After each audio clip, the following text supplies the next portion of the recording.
Hello and welcome to our session on mental health. My name is Alexandrina Svatnoianu and I will be moderating our discussions today from Vilnius, Lithuania. Together with me is Dr. Jolanta Reingarde, also in the Vilnius studio, while our speakers are connecting from all over Europe and beyond. Being able to participate in meetings virtually is one of the positive aspects of the COVID-19 pandemic. On the negative side, this pandemic took a heavy toll on our mental health and well-being, and this is the topic of our discussion today. Before inviting our speakers to share insights into their work, which one way or another is helping to preserve the good mental health of women and men, I invite my colleague Jolanta Reingarde to give us an overview of the gender differences and how are these shaping mental health and well-being. Dr. Jolanta Reingarde has been a senior researcher at the European Institute for Gender Equality since 2010. She leads the program on research and statistics, and the Gender Equality Index is part of it. Jolanta, the floor is yours.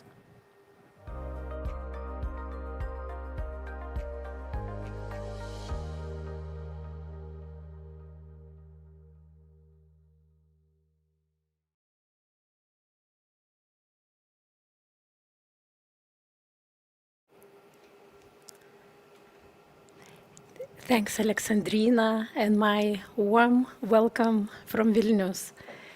It's my pleasure to start the session and to set the scene for a broader discussion later. Today we will talk about gender and mental health. The social constraints and restrictions imposed by the pandemic, school closures, social distancing, extensive teleworking, have all had a dramatic impact on our lives and our well-being, and we are starting to understand it only now. And while the world is extensively counting lost lives, millions are suffering from what many experts are calling silent pandemic: loneliness, intimate partner violence, anxiety, and fears about the future. These experiences show significant gender differences, which we will discuss today. The prevalence of mental health has already gaining a prominence before the pandemic, and especially among young people and women in particular, where it's rapidly increasing. It's estimated that mental health problems affect 1 in 5 adults across the EU. Many more cases remain unreported due to the stigma towards mental disorders and treatment. Compared to the general population, it's estimated that people suffering from mental health conditions have a reduced life expectancy of between 10 to 20 years.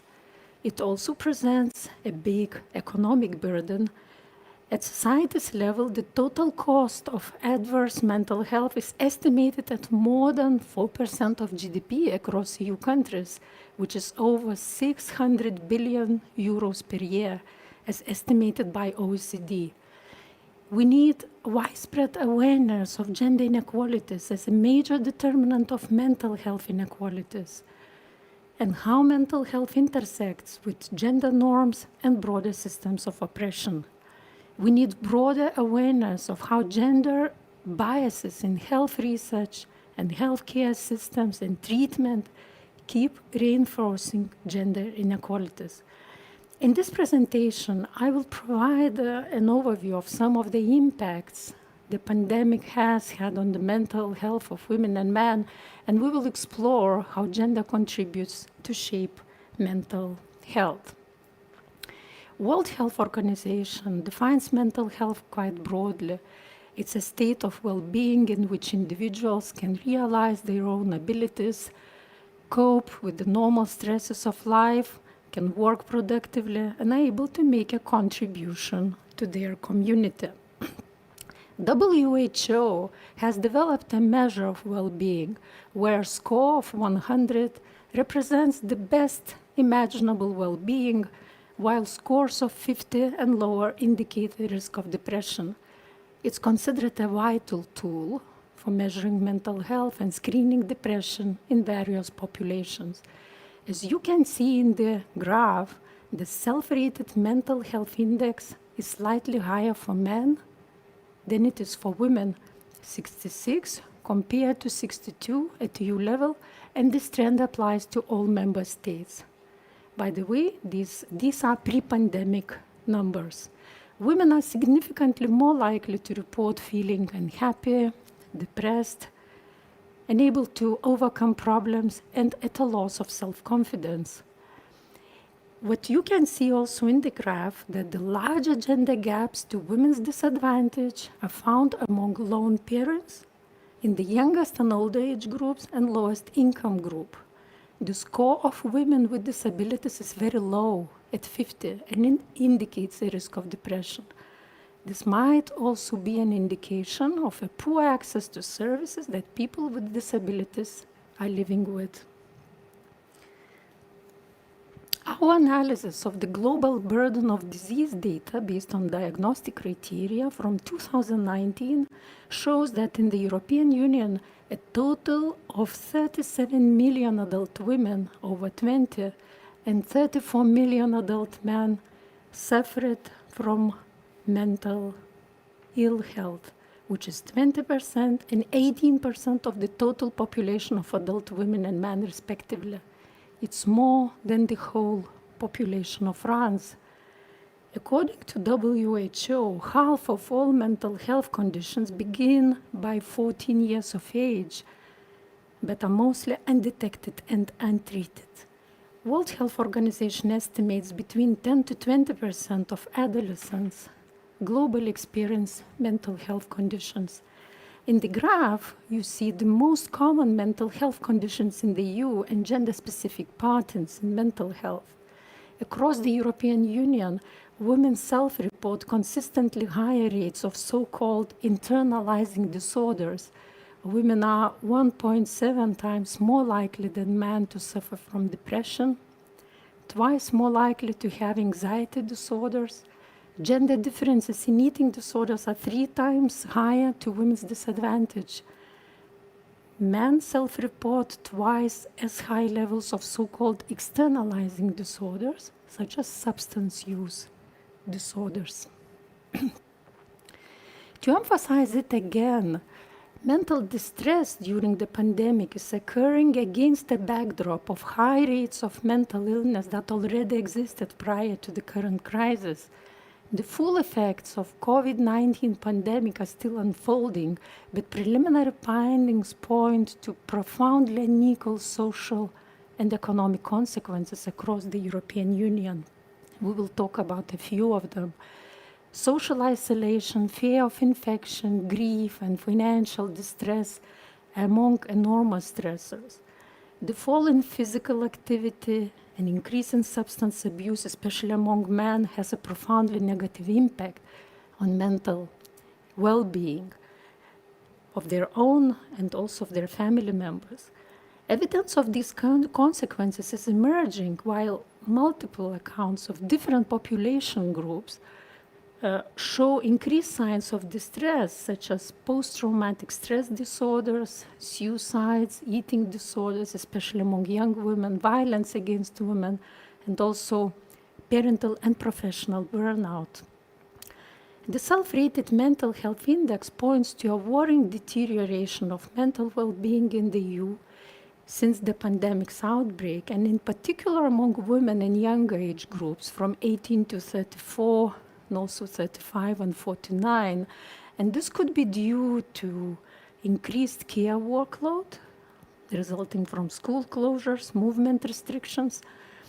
Those women also have faced acute work-life balance issues or work-life tensions when support services and social networks have been disrupted. Evidence is mounting on the profound mental health toll of the pandemic on frontline workers as well, particularly in the healthcare sector, where women constitute 70% of the workforce.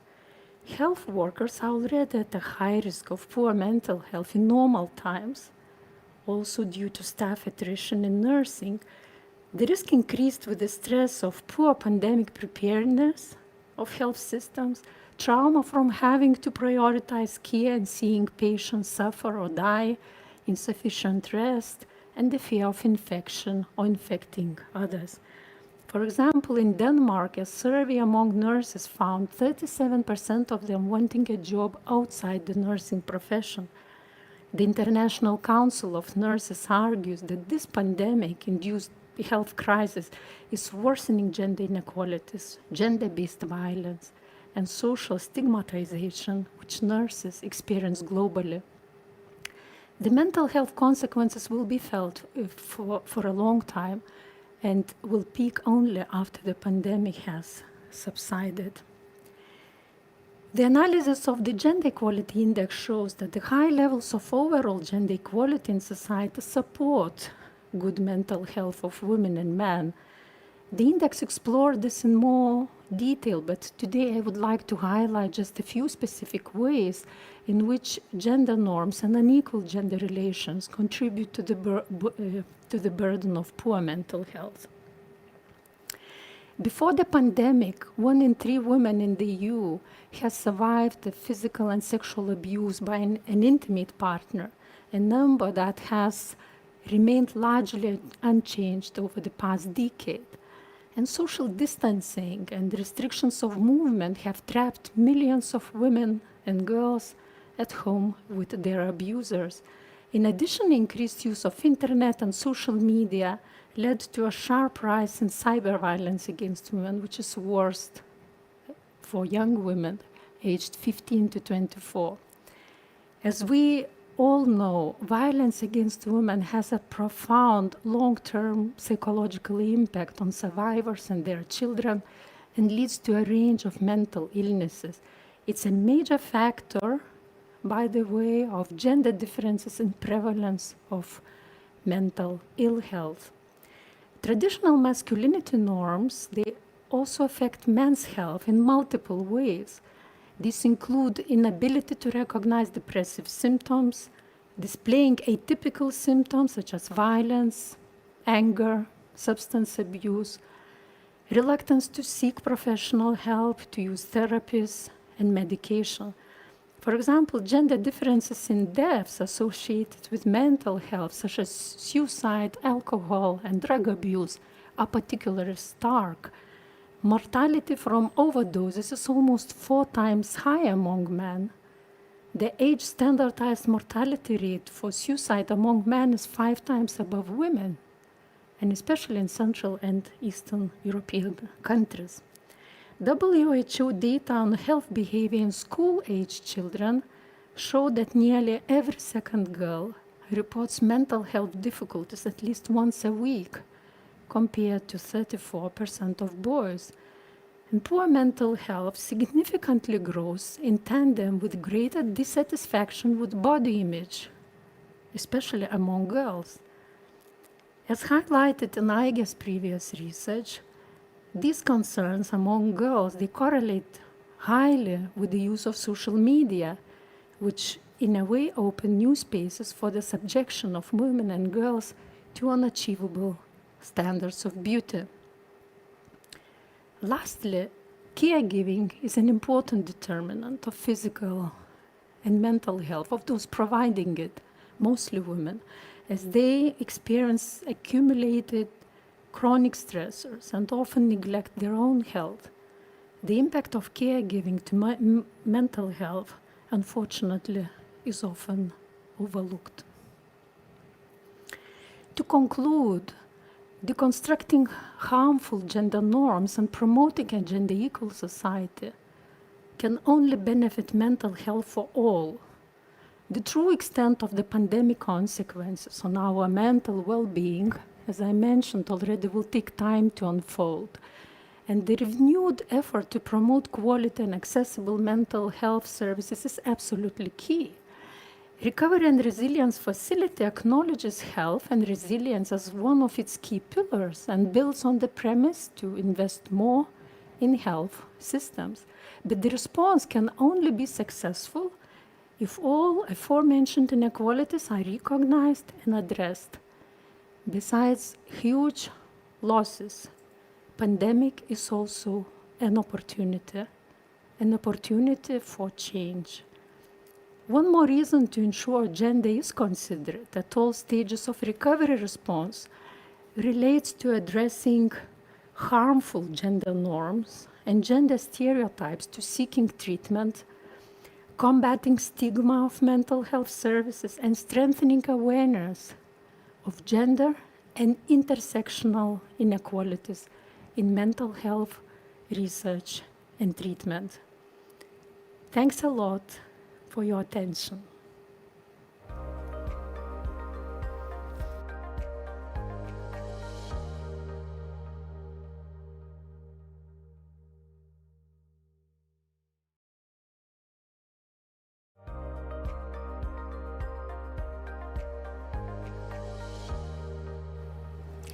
Thank you, Olanta, for setting the scene for us. Before raising questions to our guest speakers, let me briefly introduce them. Sala Sastamoinen has been acting director of the European Commission's Directorate General for Justice and Consumers since February 2020. She oversees a wide range of policy areas, among which equality and fundamental rights. Lady Alazeri is the regional advisor for mental health at the World Health Organization Regional Office for Europe. Dr. Claudia Marinetti is the director of Mental Health Europe, an umbrella organization that advocates for positive mental health and the rights of persons with mental health problems for the last 35 years. Elizabeth Gosme is the director of COFAS Families Europe, a network of more than 50 organizations across 23 countries promoting the well-being, health, and security of families in a changing society. Neil Kelders specializes in the areas of performance coaching, mentoring, mental health, and well-being consulting. He inspires people to take action in order to manage their own mental health and well-being in a safe and supported environment. More detailed bios of our speakers can be found on the conference page, and there you can also interact on the event platform with them. Hello, everyone, and thank you for being here with us. My first question goes to Ms. Sastamoinen. We've heard Yolanta's presentation. The upsurge of gender-based violence against women is a stark reality of the pandemic. Some even call COVID-19 an epidemic of gender-based violence. We would like to hear from you, what is the European Commission doing to eradicate violence against women, and more specifically, to respond to the increased number of cases reported during the pandemic? Thank you for that question, and thank you for the European Gender Institute for the possibility to participate today to this very important and interesting launch of the index, specifically now there from the health perspective. And thank you for Jolanta for the presentation that made this important link between the gender-based violence and the mental health. I mean, we have seen indeed that the outbreak of the COVID has increased violence against women, domestic violence, and it means that the home wasn't this safe place for everyone that it should be. And that makes a huge mental pressure to the victims. So the gender-based violence causes pains and suffering in many ways. So besides this direct negative impacts to the physical health, but it's also the mental health is very important aspect. And just to say one thing in the beginning, also thanking then for the Gender Institute. Beyond, or let's say that some of the mental and social and health impacts of the domestic violence and gender-based violence, they can be quantified in terms of costs and economic consequences. We know indeed from the latest studies of the Gender Institute that the annual cost of the violence against women in EU amounts to close to 300 billion euros. So it is a significant consequence to the society as whole. It is a pain and suffering for the victims, but it is really a big issue for the whole society. So we are aiming to tackle it. So tackling the violence against women, protecting and supporting victims and survivors, it is a key priority for us in the European Commission. We have already some legislation in place at the EU, for example, on the rights of victims of crime or on the sex-based harassment. And we are then doing our best to implement and enforce these, monitor the member states to enforcing this one.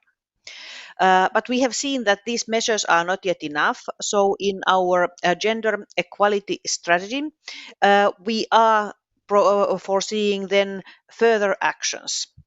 First, we are committed to the EU's accession to the Council of Europe's Istanbul Convention, this golden standard on violence against the women. And now we hope that the recent opinion of the European Court of Justice will enable the negotiations to go forward again on this file. Furthermore, we are then preparing a complementary legislative measure to achieve the objectives of the Istanbul Convention within the limits of EU competence. So we will propose a directive on violence against women and domestic violence that will focus on the prevention, protection, support, and access to justice. Even further, the European Commission will make an initiative to the Council to trigger the extension of the list of the Eurocrimes. These are the very serious crimes that may have also cross-border impact.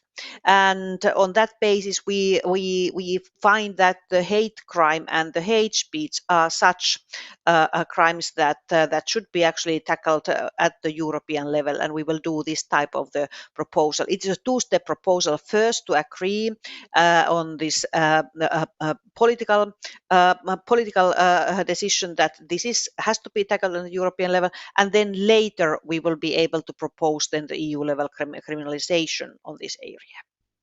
But there is still more aspects to go. We are also setting a prevention network, and we are developing a cooperation mechanism with online platforms. All this is there also during Commission's mandate to eradicate the violence against women. And lastly, I will mention also then our financial tools, because we continue to fund projects and organizations who are working on the ground to tackle the violence against women and to support victims and survivors. So this is the Daphne strand of our program on citizenship, equality, rights and values program. And it is quite significant. We estimate to spend around 150 million euros tackling gender-based violence in the period of 21 to 27. So this financial framework. And this is why I want to mention that this is a substantial increase compared to the previous program. So various measures, various tools, one goal, indeed, tackle the violence against women. Thank you, Ms. Sastamoinen, for your comprehensive answer. I hope we will have more time left to explore the connection between the COVID-19 pandemic and gender-based violence against women. I invite also our registered participants to use the Q&A section on the event platform to raise questions for our guest speakers. If time allows, questions will be answered during the session, if not during the Ask the Expert session later today. But back to our topic in focus, the gendered impact of COVID-19 on mental health. The pandemic has also affected the mental well-being of the healthcare workers, majority of which are women. Confronted with systems unprepared to face a pandemic, healthcare workers face high level of psychological distress.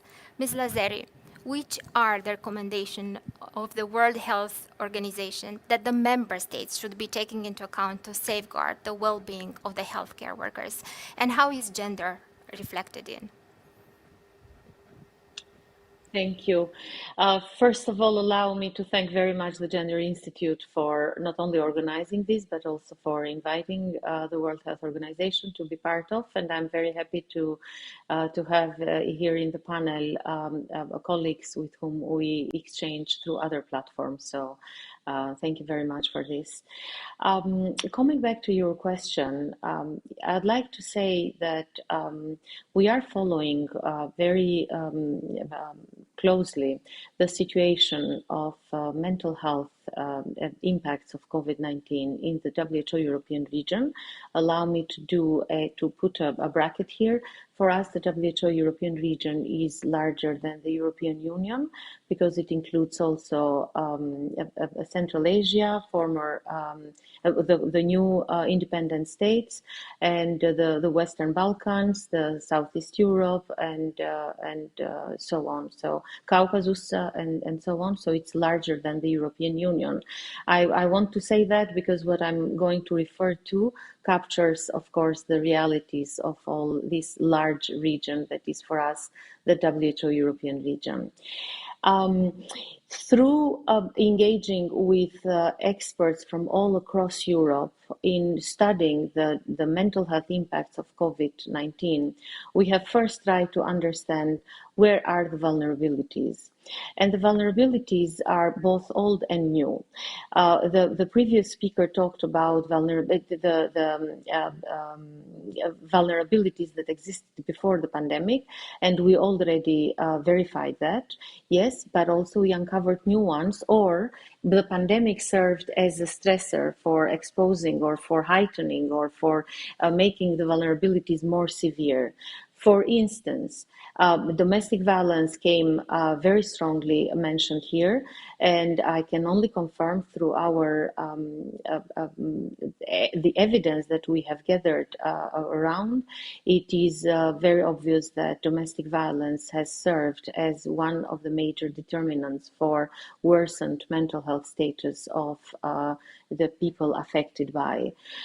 You also mentioned healthcare workers, and of course, because in the WHO European region, 84% of nurses out of the healthcare workers, if we take nurses alone, 84% of them are female, and therefore they are more likely to experience COVID-19 infection rates due to the sheer fact that they are represented in so far higher numbers. Female healthcare workers experienced also greater COVID-19 associated mental health impact than men. There is evidence about that. And this is also supported by evidence in other tenets of the public. That in the general public, it is now evidence that the female section of the population experiences higher mental health impact, but also among the people with already a diagnosed mental health condition, women were more likely to experience greater mental health impacts of COVID-19 than men in that aspect. I would like to say also here that gender, we try to look at the mental health impacts from a comprehensive review of social determinants.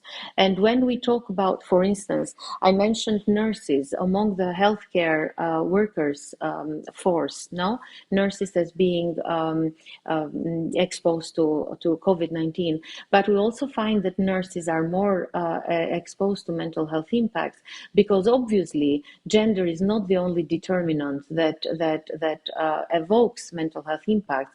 Power balances are one, and as verified, for instance, in other contexts like domestic violence and so on and so forth. So we try to see the whole spectrum of social determinants when we aim at verifying mental health impacts of COVID-19 in the general population and among the groups at risk. Going back to the groups at risk, we mentioned women as one group that now we have evidence about being more exposed to mental health impacts, but other groups at risk are, I mentioned, healthcare workers, younger people, children, adolescents, and younger people, due to, as it was mentioned before, school closures and other restrictions imposed by the pandemic. So were the older adults, and this is again from a social determinants perspective. We try to see at how the people in those groups are most impacted, those who are in more difficult socioeconomic situations, in more challenging power structures, and so on.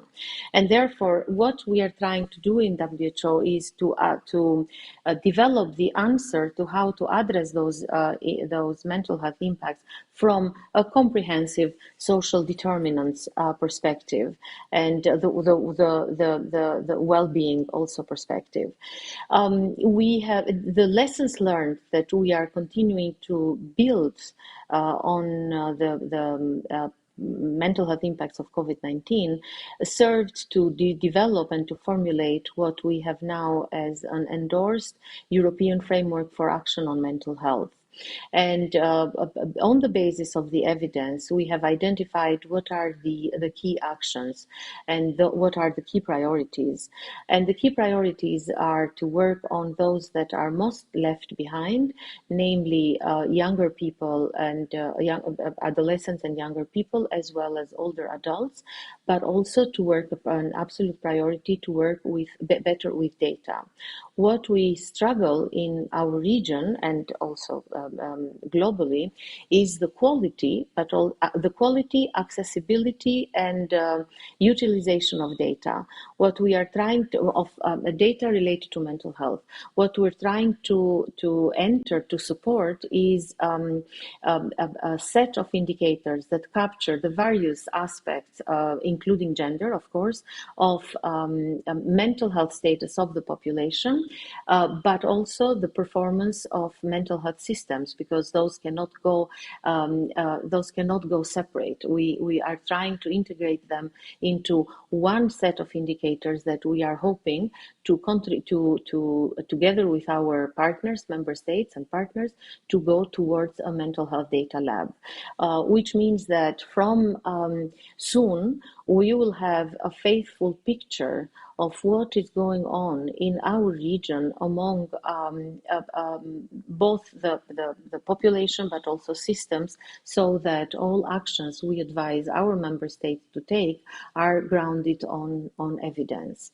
When it comes to healthcare workers, and to go back to your very concrete question, what we're trying to work in WHO together with other programs, not only the mental health program, but also, for instance, the program on healthcare, on health workforce and so on, is that we're trying to advocate for not only more resources, because very often the vulnerability of our healthcare workforce was due to the fact that they were working in severe shortages. But this is something that depends very much on context, like improving numbers, improving coverage with healthcare workforce depends very much on how a country is positioning its own resources. So we may have different responses from different countries, but we also are advocating for not only for countries to offer mental health assistance, resources for mental health assistance counseling to healthcare workers, but also to train healthcare workers to address their own burnout, but also the burnout of the people who they care for. What the pandemic taught us was that those healthcare workers that had traditionally been doing infectious diseases, for instance, they had never, ever before had to deal with psychological aspects of the patients they were caring for. Now they suddenly found themselves to be the only contact with outer world, and they were automatically assuming the role of also carers, psychological carers, family members, mental health resources, because there was no one else to do it. And this added a lot to the burnout of healthcare workers. So the lesson learned we have now is that no country can afford from now on to have healthcare workers that are not supported both with capacity, knowledge, so they need capacity building to improve their knowledge in how to address mental health in those dire situations, but also they need resources for addressing their own mental health struggles in special situations like that. And to also to give a more generic answer to, or not generic, but a wider answer to what I talked, what we are trying to advise our member states is that part of the packages for emergency preparedness, response and recovery from now on should be also mental health.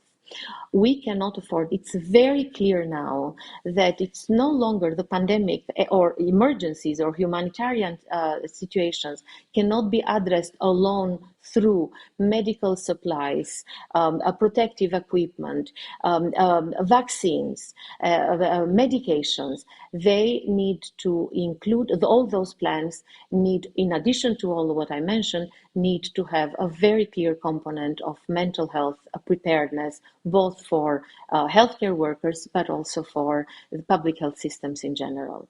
And I hope this gives an answer to your question, but I'm happy to receive more questions if needed. Thank you, Ms. Lazeri, for raising once more the importance of tackling mental health. It is exactly the topic that Mental Health Europe and its director, Dr. Claudia Marinetti, is fighting for, if I can say, for so many years. Dr. Marinetti, thank you for being with us today. What was the shift that the COVID-19 produced and allowed to put mental health high on the public agenda? Can you please also reflect on this from the gender point of view? Thank you very much, and thanks to the European Institute for Gender Equality for this invitation to speak. There are many aspects in which the crisis has impacted and is still impacting mental health. The topic of mental health surely has been put in the spotlight, and now the wider public has started realizing that mental health is not a problem internal to the individual, but it really lies in the interaction with external factors. And everyone, man or woman, can have at a certain point in their lives problems with their mental health. But the pandemic and in general the over-reliance on biomedical interventions brings also a real risk of overprescription of medications as a first response. And so there is a need to move beyond urgency-driven medical solutions and instead really adopt a public health and human rights psychosocial approach to mental health. Integrated community services where users have a driving seat in their own recovery are really the solution. I am also wary of saying that the COVID-19 pandemic is causing a mental ill health pandemic.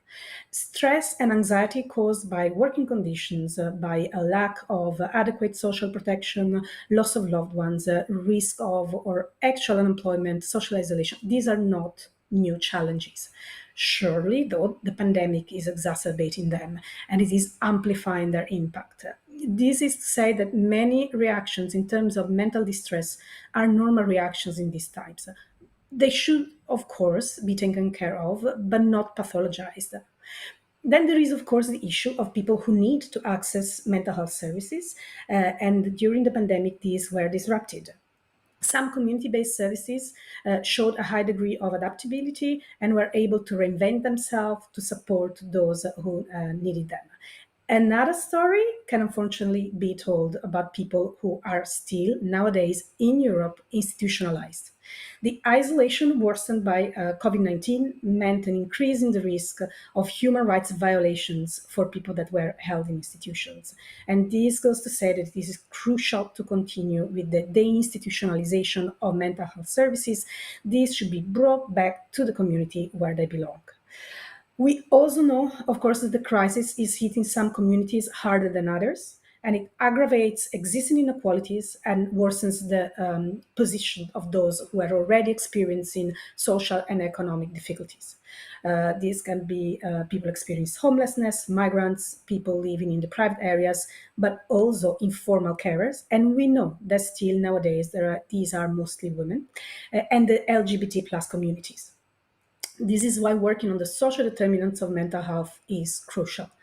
And talking about social determinants, I also like to touch upon the concept of resilience. I think that we should be careful when talking about increasing people's resilience, as if resilience was an individual skill that has nothing to do with external circumstances. I think that we can only be as free as the environment and the societies around us allow us to be. And if any resilience comes from understanding from an early age that we all have mental health and that we can all have moments in our lives and this will allow people to seek support and also to give support when it's needed. And then I would like to give a last word about young people and in particular adolescents. Even prior to the crisis, there was a really a real problem in terms of the support options that were available to them. And these people often found themselves stuck between services and systems that were tailored to children and those that were tailored to adults.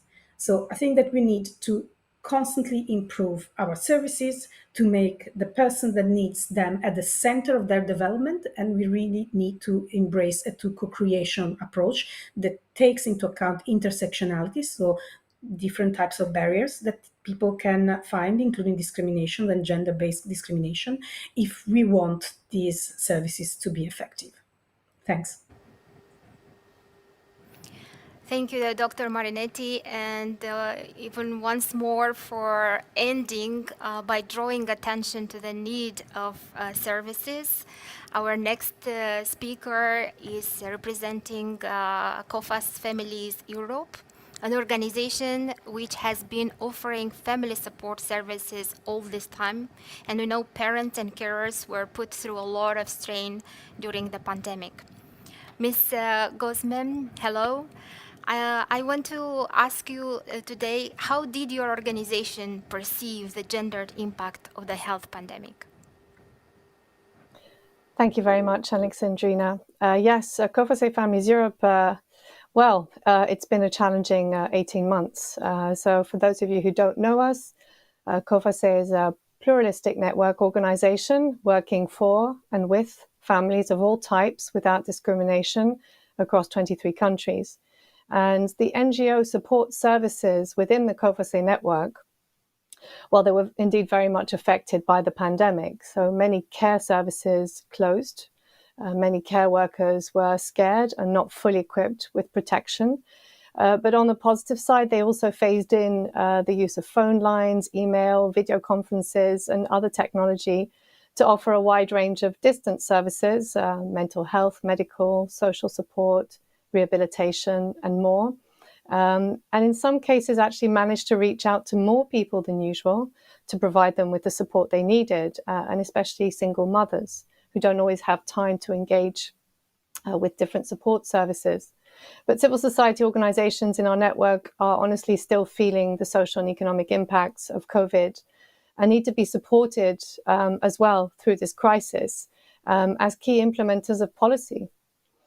I mean, in addition to work-related burnouts in the care and support sector, parental burnout is also something to consider closely. The symptoms are similar to professional burnout, physical and psychological exhaustion, feelings of failure, and the desire to give up and drop everything. Parental burnout is not only linked to the individual, as Claudia said, it's also a symptom of a failure of our societies. In a demanding and competitive world, the individual must succeed in all areas of their life. They must be an innovative and creative worker, but also be an open, attentive, understanding and model parent, for instance. But sometimes parents and very often mothers can no longer cope with professional and family demands. And this situation was magnified by the pandemic, as has already been said. Different reports underline that during the COVID-19 pandemic, the gender care gap at home was on the rise. Research shows that women took up a disproportionate share of additional household and caring tasks, despite the fact that many men have also been teleworking. So, I mean, we at COFAS have been supporting the notion of work-life balance for all, based on measures that tackle the stereotypical vision of traditional and old-fashioned distributions of roles where women are caregivers and men are the breadwinners. These elements work as disincentives for men's involvement in family and care responsibilities. And as the EU Gender Equality Strategy highlights, both parents need to feel responsible and entitled when it comes to family care. But unfortunately, the reality is different, as care is still very much perceived as a woman's responsibility. And this stereotype still prevails even when women join the labour market. So just a few reflections from us. Thank you, Ms. Gosmet, for stressing, I think, a key word here, support. I would like to raise my next question to Neil Kelders. Neil, you are very open about your experience with facing depression. And I thank you for being here with us and willing to share our story. Studies show that men are less open to talk about internal experiences and emotions and less eager to ask for support when they are undergoing mental distress.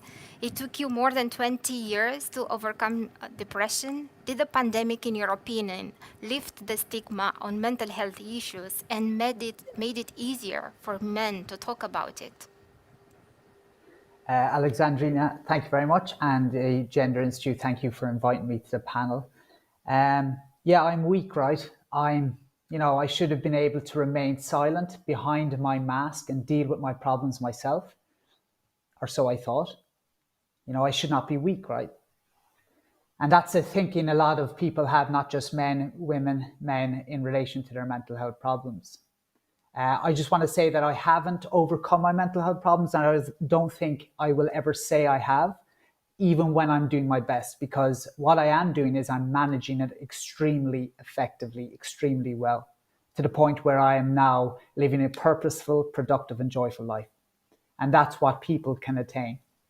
You don't have to struggle all the time. The pandemic, in a sense, has opened more eyes to what people go through with mental health problems. And I call them problems because there's a solution for me to those problems. You've got to find it and explore it. I'm not weak. Opening up about my struggles, about my depression, my anxiety, my suicidal ideation, for me, was me showing, the greatest show of strength I've ever displayed, bar none. And every time I open up, even like today, that is me showing immense strength. But I do still have that voice in the back of my head, sometimes saying, time to be silent, keep it to yourself. But no, I can't do that. I can't afford to do that no more. I'm not going to be afraid anymore. And that's it.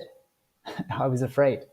I was afraid that if you knew what was going on in here, what struggles I was dealing with, you would judge me. I was afraid that you would never look at me the same. I was afraid you would turn your back on me. I was afraid that you would feel sorry and pity me forevermore. I was afraid that I would never find someone to love or connect with, something that we all crave and need in this life. And I was afraid because I didn't fully understand what it was I was going through. So I did, as any strong man does, fighting Irish man does, I laughed through it on the outside. I put that mask up, and many a mask in very different situations. And many people do this. And Jolanta, I hope I'm getting your name right. I was happy to see that you said there are many unreported cases out there, and I was one of those. I was never a statistic because nobody knew. And a goal for us should be, how can we get to those people, help those people? So, I laughed through it. I distanced myself. People never really knew me. I never really knew myself. And I always think, what drove that fear? And at the time, I didn't know really what, but now that I'm in a good place, I was able to explore it a bit more. And it was stigma. Two-pronged. The internal stigma, the voice in my head that told me that you will judge me, that you will turn your back on me, that you will look at me differently. That was the narrative I was telling myself. I wasn't giving you a chance. The second one was public stigma or external stigma, which is very real. And we can't be fooled. It's out there. May always be out there, but you have to weigh it up. I had to weigh it up. I have had that forced upon me from friends and from people close to me. And I had to weigh up what was more important, me living my life, me knowing that I was worth it, or putting them on a pedestal and what they say about me, is that more important?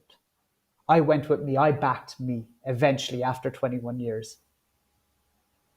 After 21 years, I realized I am worth it. Life is worth it. I'm worth a place in this life, like many more people out there. They just need to find that hope. And I realized, that my family deserve to be given the chance to help me too. So the pandemic has opened our eyes, a lot more eyes, to what people go through. Other people have experienced what I have gone through, maybe not to the same extent. But now the eyes are open. This is our chance to work together to address the issues that are out there and will always be out there. Thank you very much. Thank you, Neil, also for opening our eyes on your experience and seeing that the COVID-19 pandemic also has some positive effects. I'm now looking at some questions that came up from our audience, and I'm also very much aware of the time left. I would maybe very quickly like to ask Lady Al-Azeri from World Health Institute if she could be just in 1 minute mention a couple of best practices that World Health Organization has noticed at the member state level, best practices to improve mental health and well-being in the context of the pandemic. You challenged me in giving this answer in 1 minute.